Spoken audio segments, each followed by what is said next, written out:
जिल्हा परिषद रत्नागिरीमध्ये विविध पदांसाठी भरती. जिल्हा परिषद रत्नागिरीमध्ये विविध पदांसाठी भरती प्रक्रिया राबविण्यात येत असून सदर पदांकरिता आवश्यक पात्रता असणाऱ्या उमेदवारांकडून विहित कालावधीमध्ये ऑफलाईन पद्धतीने अर्ज मागवले जात आहेत. जिल्हा एकात्मिक आरोग्य व कुटुंब कल्याण सोसायटी रत्नागिरी यांच्यातर्फे उमेदवारांकडून निव्वळ करार तत्वावर खालील पदांसाठी विहित नमुन्यात अर्ज मागविण्यात येत आहेत.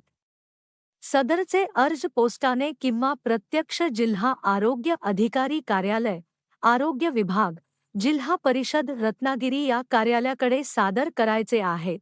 रत्नागिरी जिल्ह्यातील मंडणगड, दापोली, खेड, चिपळूण, संगमेश्वर, लांजा, राजापूर, गुहागर अशा विविध ठिकाणी वैद्यकीय अधिकारी, कीटकशास्त्रज्ञ, सार्वजनिक आरोग्य विशेषज्ञ, प्रयोगशाळा तंत्रज्ञ अशा विविध पदांवर ही भरती केली जाणार आहे. पदभरतीचा तपशील 01.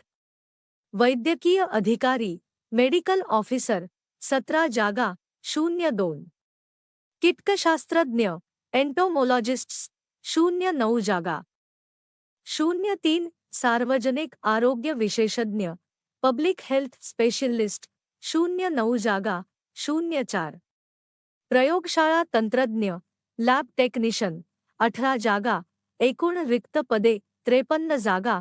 आवश्यक शैक्षणिक पात्रता, वैद्यकीय अधिकारी पदासाठी MBBS बाम्स उत्तीर्ण असणे आवश्यक असणार आहेत. कीटकशास्त्रज्ञ पदासाठी MSc सह प्राणीशास्त्र मध्ये किमान 5 वर्षांचा अनुभव असणे आवश्यक असणार आहेत. सार्वजनिक आरोग्य विशेषज्ञ पदासाठी कोणत्याही वैद्यकीय पदवीधर सह आरोग्यांमध्ये MBA उत्तीर्ण असणे आवश्यक असणार आहेत. प्रयोगशाळा तंत्रज्ञ पदासाठी 12वी डिप्लोमा इन लॅब टेक्निशियन सह अनुभव आवश्यक असणार आहे. अर्ज शुल्काविषयी जाहिरातीमध्ये नमूद केल्याप्रमाणे पात्रताधारक उमेदवारांनी आपले अर्ज जिल्हा आरोग्य अधिकारी कार्यालय, आरोग्य विभाग, जिल्हा परिषद रत्नागिरी या पत्त्यावर 26 डिसेंबर 2023 पर्यंत सादर करायचे आहेत.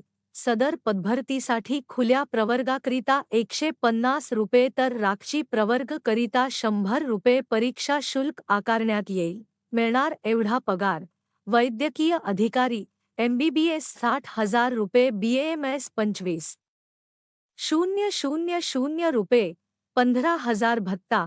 कीटकशास्त्रज्ञ 40,000 रुपये, सार्वजनिक आरोग्य विशेषज्ञ 35,000 रुपये, प्रयोगशाळा तंत्रज्ञ 17,000 रुपये. रत्नागिरी जिल्हा परिषदेअंतर्गत होणाऱ्या या पदभरती विषयक पुढील सर्व सूचना जिल्ह्याच्या अधिकृत वेबसाईटवर प्रसिद्ध करण्यात येतील.